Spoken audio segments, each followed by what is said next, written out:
बेटा अगला हेडिंग आएगा allylic halide.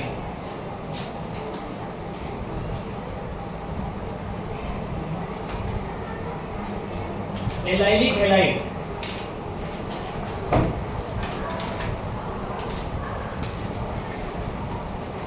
Allylic halide.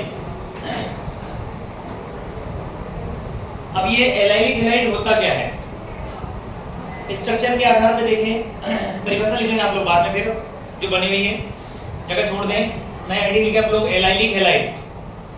Allylic halide की परिभाषा देखिए आप लोग,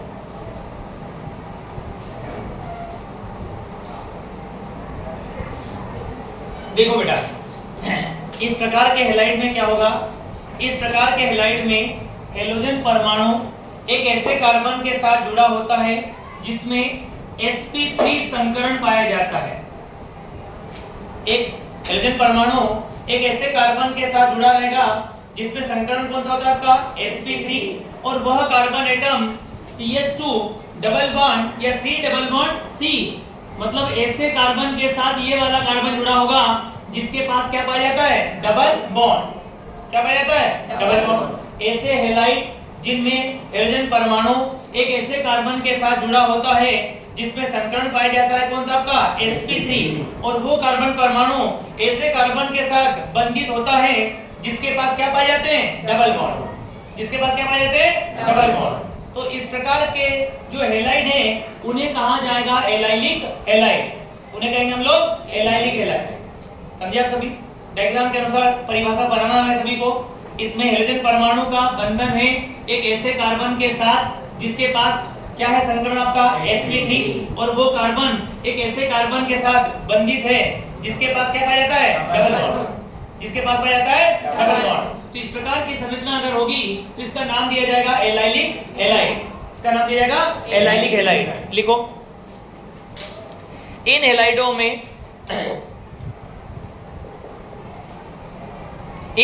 में हेलोजन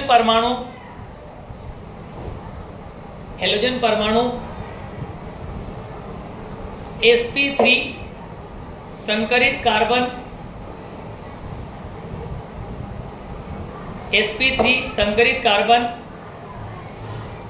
से जुड़ा होता है, sp3 संकरित कार्बन से जुड़ा होता है।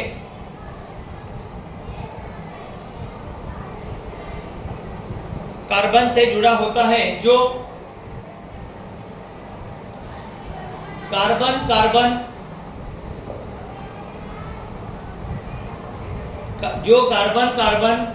द्विबंध वाले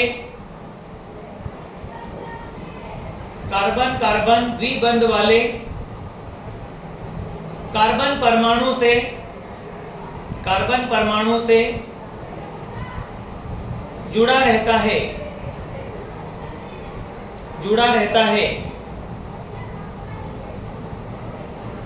बेटा एलाइलिक की परिभाषा डायग्राम को देख करके बन जाएगी। इस प्रकार के हैलाइड में हमारा जो हेलोजन परमाणु है एक ऐसे कार्बन के साथ में बंध बनाता है जिस कार्बन के अंदर संकरण पाया जाता है कौन सा आपका sp3, और ये कार्बन द्विबंध मतलब कार्बन के बीच में डबल बॉन्ड बनता है, ऐसे कार्बन के साथ जुड़ा रहेगा। एग्जांपल नोट करें आप लोग, एग्जांपल नोट कर लें।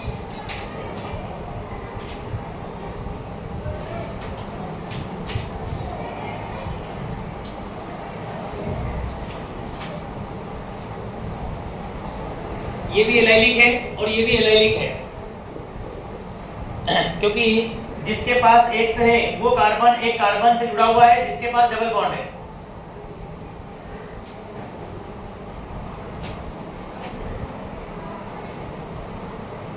हेलोजन परमाणु एक ऐसे कार्बन परमाणु से जुड़ा होता है जिसमें sp3 संकरण पाया जाता है, और वह कार्बन परमाणु कार्बन द्विबंध वाले कार्बन परमाणु के साथ बंधित है।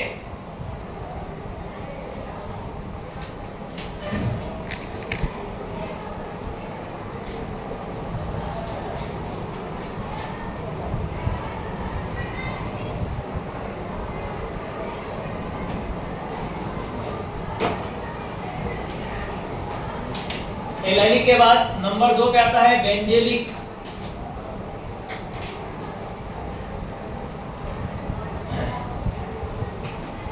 Benzylic halide. एलाइलिक हैलाइड के बाद में आएगा बेंजाइलिक हैलाइड। बेंजाइलिक हैलाइड की परिभाषा भी चित्र से हम समझ सकते हैं बेटा। इसे कहते हैं बेंजीन रिंग।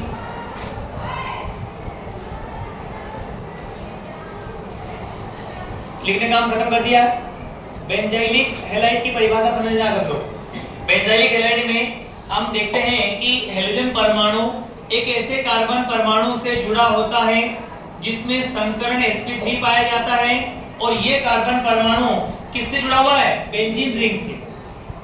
हैलोजन परमाणु उस कार्बन परमाणु पर उपस्थित होता है जो कार्बन परमाणु सीधे किससे जुड़ा हुआ है? बेंजीन से। बॉन्डिंग करने से बेंजीन से। तो इस प्रकार के जितने भी हैलाइड होंगे उनका नाम रखा जाएगा बेंजाइलिक हैलाइड। क्या नाम दिया जाएगा? Benzylic halide. परिभाषा बनाइए। इस प्रकार के हैलाइड में, इस प्रकार के हैलाइडों में, इस प्रकार के हैलाइडों में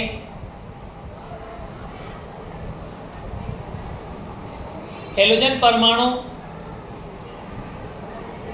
sp3 संकरित, हैलोजन परमाणु sp3 संकरित,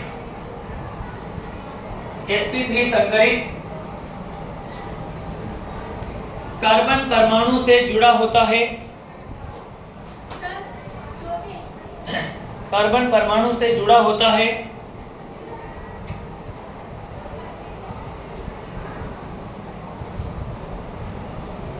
जो बेंजीन वलय से बंधित होता है, जो बेंजीन वलय से बंधित होता है, जो बेंजीन वलय से बंधित होता है।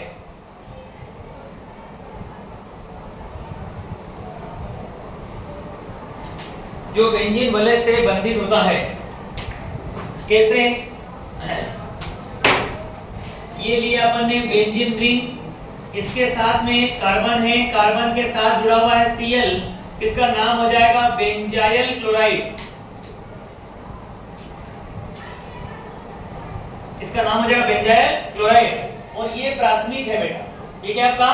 प्राथमिक। इसी प्रकार से अगर ये बेंजीन रिंग लिया आपने, इसके साथ आपने कार्बन जोड़ा, इस पर जोड़ दिया आपने क्लोरीन, और साथ में CH3 है, तो इसका नाम क्या रखेंगे आप?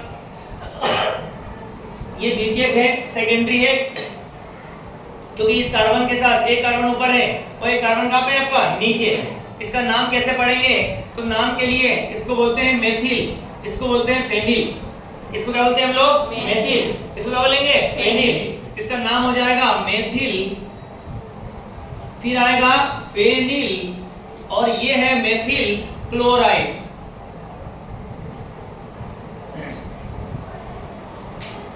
ये सेकेंडरी है, ये प्राइमरी है। बेंजाइल क्लोराइड प्राइमरी हो गया, इसका नाम हो गया मेथिल फेनिल मेथिल क्लोराइड।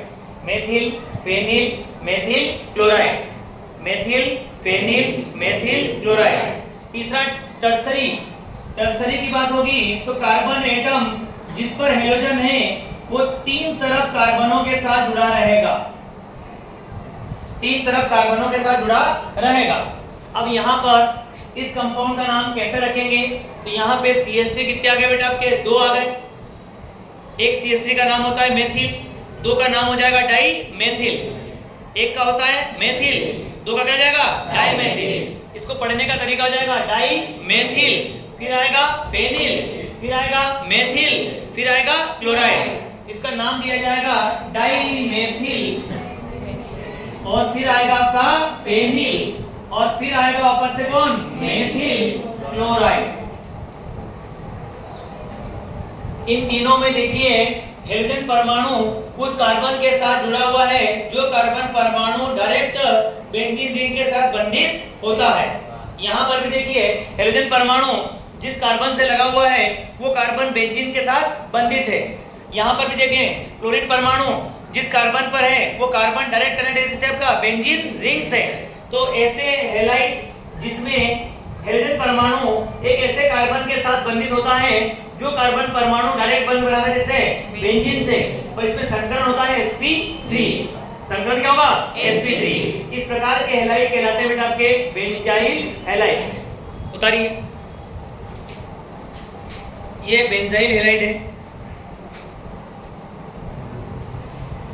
इनके नाम पढ़ने का तरीका बताया हुआ है मैंने आपको।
अगला प्रकार आएगा विनाइलिक हैलाइड। विनाइलिक हैलाइड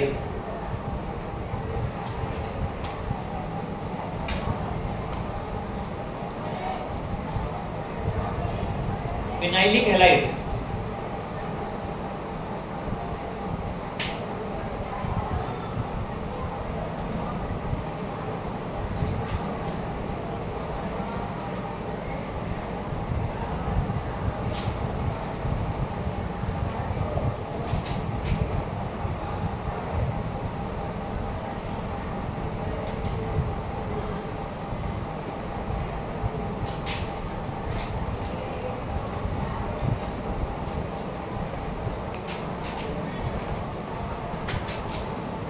तीसरा है बेटा आपका विनाइलिक हैलाइड। नाम उतार लिए हो तो अगली परिभाषा लिखेंगे हम लोग। विनाइलिक हैलाइड सूत्र में देखो क्या दिख रहा है अपने को। इस प्रकार के जो हैलाइड होते हैं इसमें हेलोजन परमाणु एक ऐसे कार्बन के साथ जुड़ा होता है जिसके पास पाया जाता है डबल बॉन्ड। क्या पाया जाता है? Double bond. और ये जो कार्बन है इसमें संकरण पाया जाता है sp2। अभी तक था sp3 था, अब क्या पाया जाता है? sp2। तो जब हेलोजन परमाणु sp2 संकरित कार्बन के साथ जुड़ा होता है और जिस कार्बन के साथ क्या पाया जाता है? डबल बॉन्ड, तो ऐसे हैलाइड कहलाते हैं आपके विनाइलिक हैलाइड। इनका नाम क्या होता है? Vinylic halide. लिख लें। इन हैलाइडों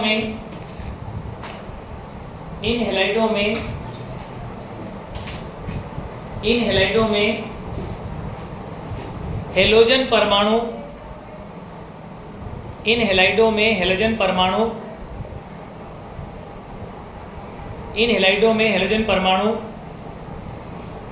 sp2 संकरित कार्बन के साथ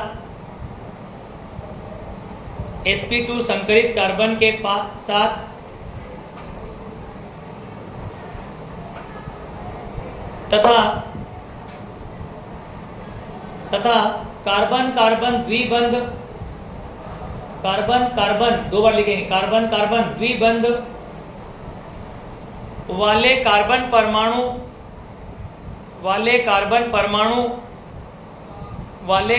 परमाणु से बंधित होता है।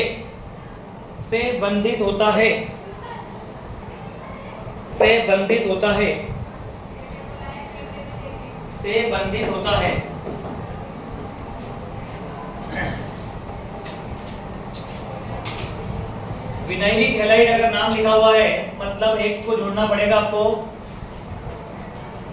ऐसे कार्बन के साथ जिसके पास पाया जाता है डबल बॉन्ड। CH2CH और Cl आ गया है। CH2CH और Cl, वहां पर Cl है कार्बन के साथ जुड़ा हुआ जिसमें संकरण sp2 होगा और साथ में उसके बाद डबल बॉन्ड भी है। एग्जांपल नोट कर लेना आप लोग।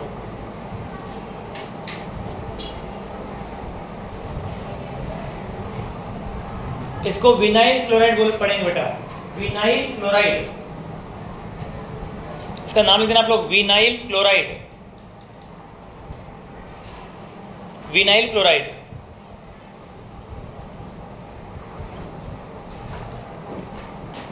Vinyl chloride. लास्ट है एरिल हैलाइड।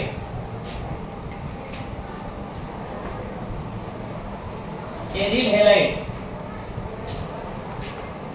बेटा, ये नाम कल भी बताया मैंने आपको, एरिल नाम किसको दिया जाता है? बेंजीन का फॉर्मूला होता है C6H6। जैसे ही बेंजीन के अंदर से आप एक हाइड्रोजन कम करते हैं, कितने हाइड्रोजन थे यहाँ पे? 6 कम करा, कितने बचेंगे बेटा आपके? 5। तो जैसे ही बेंजीन के पास से एक हाइड्रोजन को कम कर दिया जाता है तो प्राप्त रिंग एरिल रिंग कहलाती है। प्राप्त होने वाली रिंग क्या कहलाती है आपकी? Aryl ring. अब ये हैलाइड कौन सा बेटा आपका? एरिल है। इसका मतलब है कि इस प्रकार के हैलाइड में हैलोजन परमाणु सीधे बंधित होगा किसके साथ में? एरिल रिंग के साथ। सीधे बंधित होगा किसके साथ में? एरिल रिंग के साथ। कैसे? ये लिया आपने क्लोरोबेंजीन, Cl सीधा बंधा हुआ इसके साथ में। दूसरा लिया आपने पैराक्लोरोटोल्यूइन,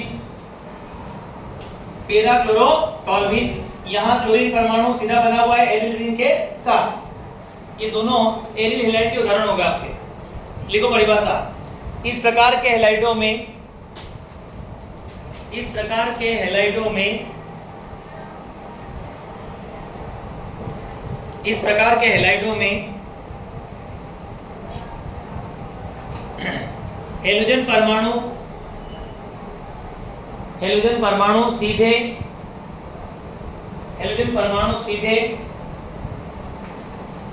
एरिल रिंग से जुड़ा रहता है। एरिल रिंग से जुड़ा रहता है।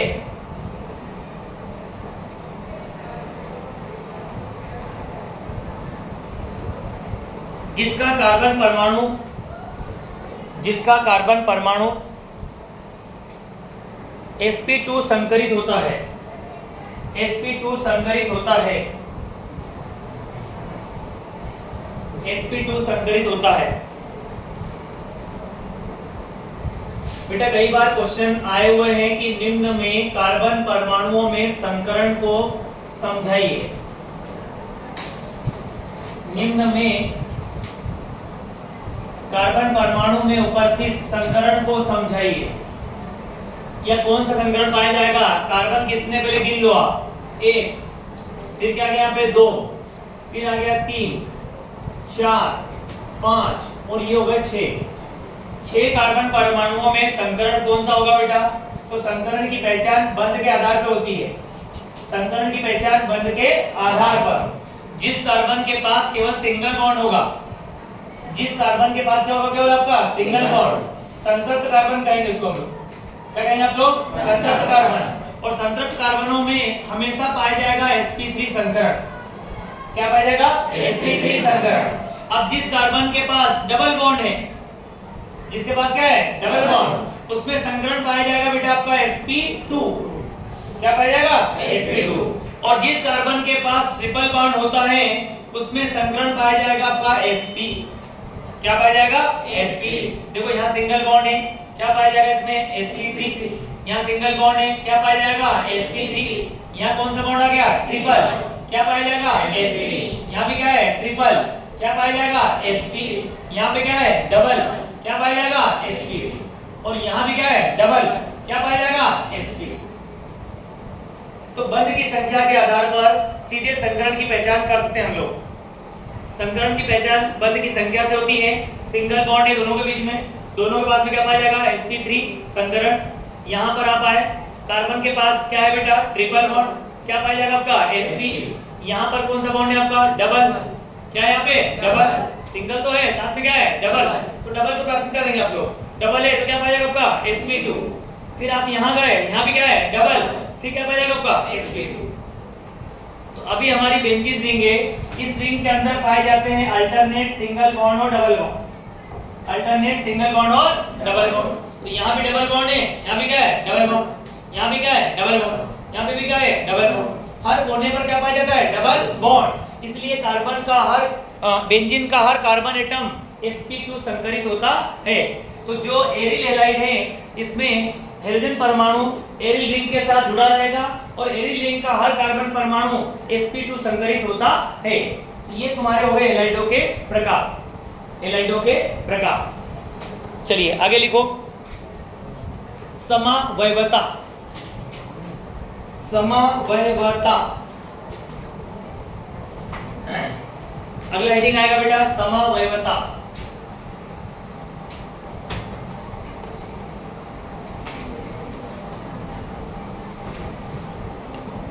समावयवता क्या होती है?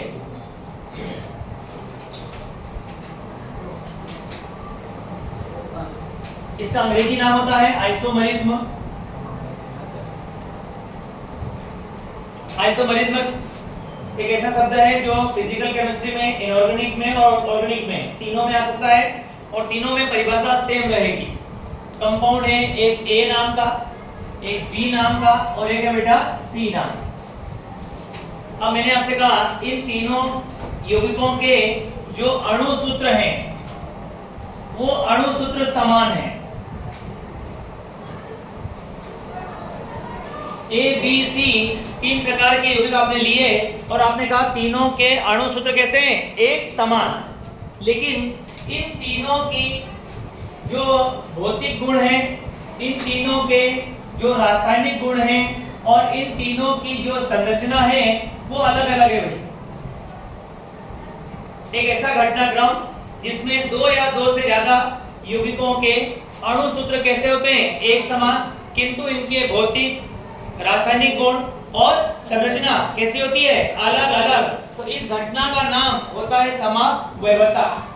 घटना का नाम क्या होता है? समावयवता। और ये जो यौगिक हैं ए बी और सी, इन्हें कहा जाएगा समावयवी, इन्हें कहेंगे समावयवी।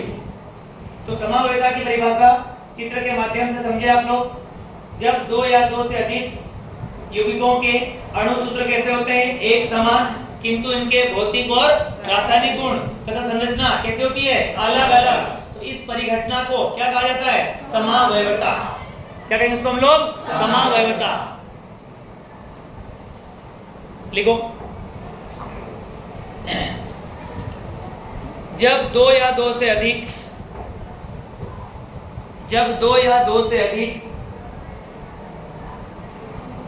यौगिकों के दो या दो से अधिक यौगिकों के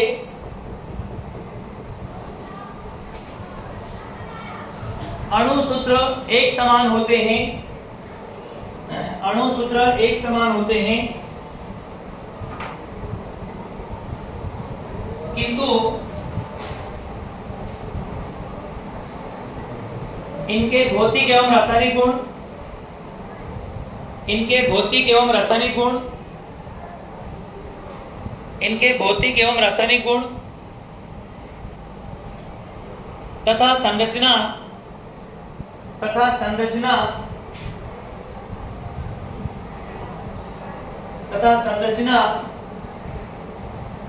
अलग अलग होती हैं।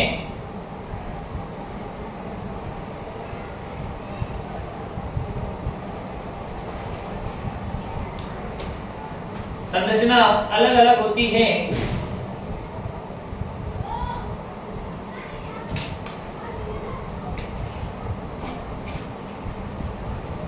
तो इस परिघटना को समावयवता कहते हैं। इस परिघटना को समावयवता कहते हैं। इस परिघटना को समावयवता कहते हैं। इस परिघटना को समावयवता कहते हैं।